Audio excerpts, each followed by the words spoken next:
Shine Sharma ji. Shri Harivansh महाराज जी। महाराज जी, क्या पूर्ण शरणागति में प्रार्थना करनी चाहिए? जरूरत नहीं है। जब हमारा कुछ बचा नहीं तो प्रार्थना किसके लिए करें? तन उनका, मन उनका, प्राण उनके, जीवन उनका, तो प्रार्थना क्यों करें? हमारा कुछ बचे तब तो प्रार्थना करें। जब तक शरणागति नहीं होती तब तक प्रार्थना होती है, और जब पूर्ण शरणागति हो जाती है तो कोई प्रार्थना नहीं रहती। किसकी प्रार्थना करें, किस लिए करें? वो हर समय सुमिरन में मगन रहता है, एक अद्भुत आनंद उसके जीवन में रहता है। उसका जीवन कोई क्वेश्चन, कोई प्रॉब्लम, कोई प्रार्थना, ये सब उसके जीवन में नहीं। एक आनंद ही आनंद। बस एक सूत्र उसके दिमाग में चलता है, जोई जोई प्यारो करे सोई मोहि भावे। तो अब इसमें प्रार्थना क्या? जो प्यारे कर रहे हैं अच्छा लग रहा है। प्रार्थना तो अपनी अच्छाई के लिए, अपनी मांग पूर्ति के लिए होती है। तो जब अपना कुछ बचा नहीं तो प्रार्थना क्या? शिकवा, शिकायत, प्रश्न, समस्या, प्रार्थना ये तब होती है जब अपना कुछ बचा रहता है।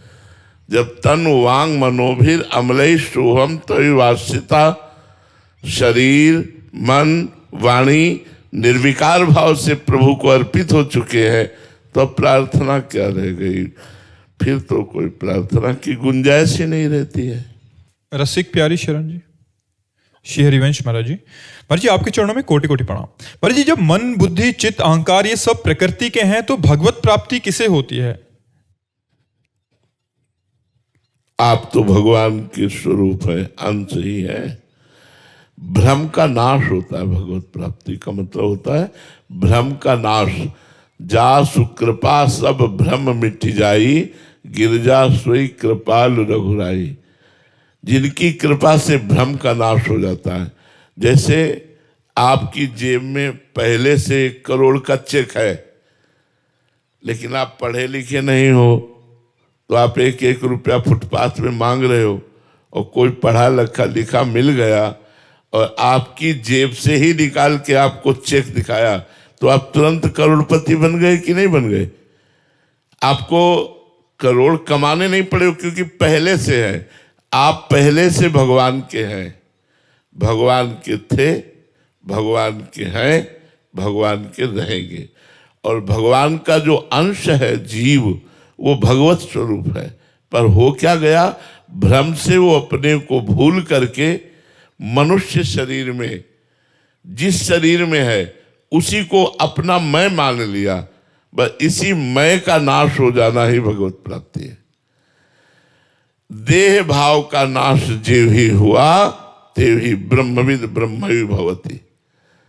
सोई जाने जिह देहु जनाई, और जानत तुम्हें हो जाई।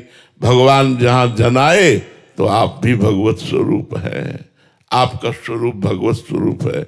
ईश्वर अंश, जीव अविनाशी, चेतन, अमल, सहज सुख राशि, भगवत स्वरूप। हम अपने को स्त्री मान लिए, अपने को पुरुष मान लिए।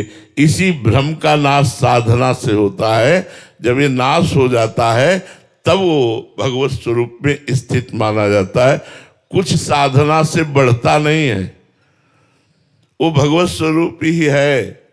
बस पर्दा हटता है, जो सतोगुण, रजोगुण, तमोगुण का पर्दा है, उसी से ये देह बना है, उसी से ये अंतःकरण बना है। बस अंतःकरण अलग है, देह अलग है। ये ज्ञान हुआ और अपने स्वरूप का अपने से बोध हुआ, वो ब्रह्म स्वरूप हो गया। यही भगवत प्राप्ति है।